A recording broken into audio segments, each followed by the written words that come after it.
NTR and Rajiv Kanakala combination అంటే student number 1, ఆది, అశోక్, యమదొంగ, నాన్నకి ప్రేమతో, జనతా గ్యారేజ్. ఏమంటారు? చూసారా ఒక బలహీనుడి పక్కన బలవంతురాలు ఎలా ఉందో? రెండో మైక్ కూడా ఇచ్చింది.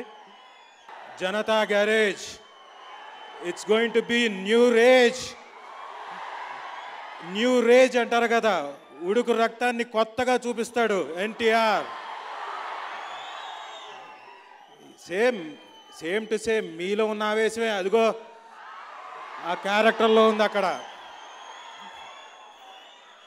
సో ప్రతి ఒక్కళ్ళు ఈ సినిమాని డెఫినెట్గా చూసి ఆదరిస్తారు. ఈరోజు ఈ కార్యక్రమానికి హీరో అయిన డిఎస్పి గారికి, అలాగే ఇందులో మంచి క్యారెక్టర్ ఇచ్చి ఎంకరేజ్ చేస్తున్న కొరటాల శివ గారికి, తోటి నటీనటులకి, సాంకేతిక నిపుణులకి, ప్రతి ఒక్కరికి ధన్యవాదాలు తెలుపుకుంటూ థ్యాంక్ యూ.